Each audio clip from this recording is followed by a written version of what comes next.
Assalamualaikum warahmatullahi wabarakatuh. Perkenalkan, kami dari Universitas Islam Bandung, Fakultas MIPA dari Prodi Farmasi. Pada kesempatan kali ini, kami akan mempresentasikan mengenai farmasi veteriner dengan tema obat dan alat kesehatan pada hewan. Untuk dosen pengampu mata kuliah dari farmasi veteriner yaitu Bapak Apoteker Gita Cahya Eka Dharma Espharm MSI.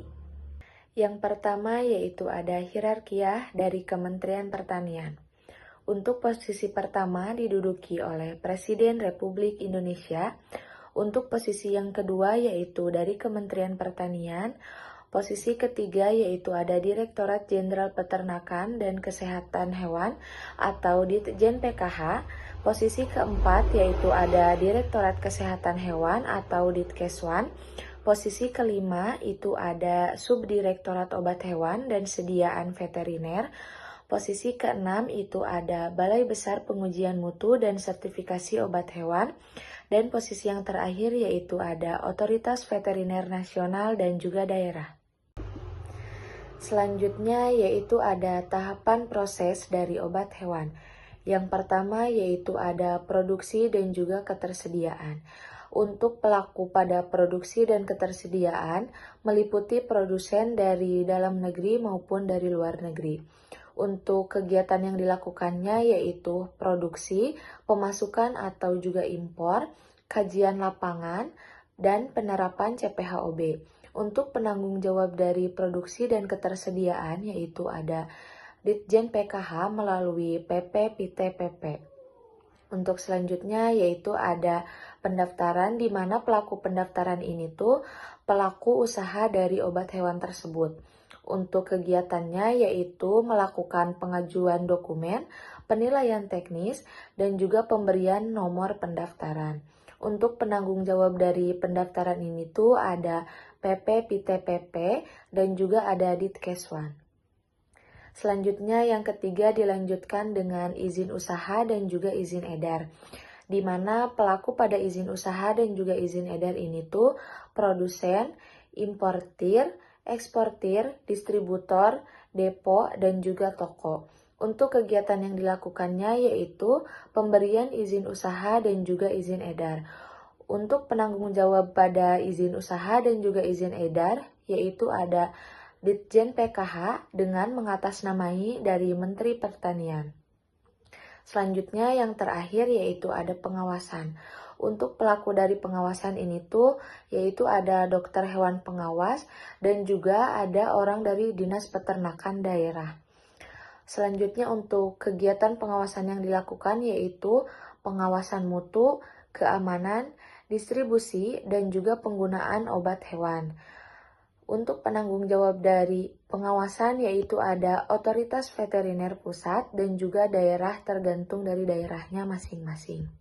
Baik, selanjutnya ada obat dan alat kesehatan hewan. Untuk obat hewan, sediaan tunggal atau campuran untuk mencegah, mengobati, mendiagnosis, atau meningkatkan fungsi tubuh dan produktivitas hewan. Untuk contohnya ada antibiotik, antiparasit, vitamin, vaksin, dan juga hormon.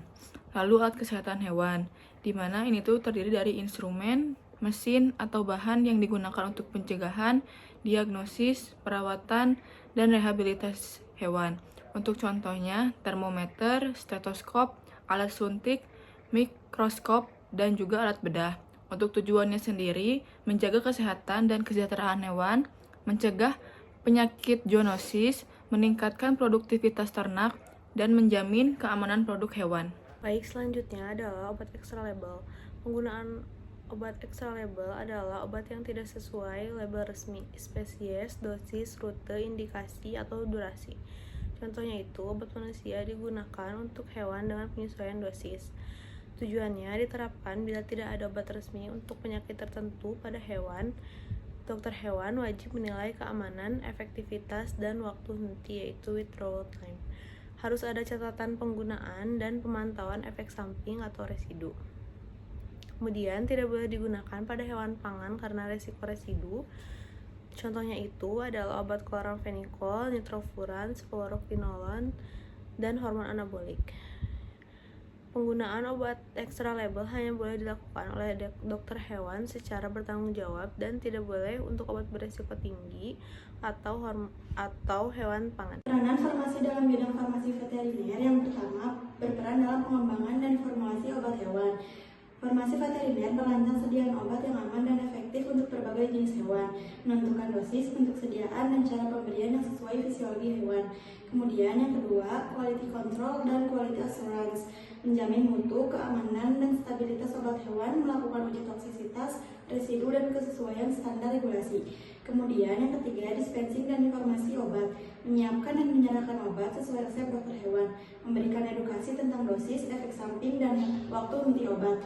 Yang keempat, farmakovigilans dan pengawasan obat, memantau efek samping dan penyalahgunaan antibiotik. Yang kelima, penelitian dan edukasi, meneliti obat, bahan alam, dan pakan fungsional untuk hewan.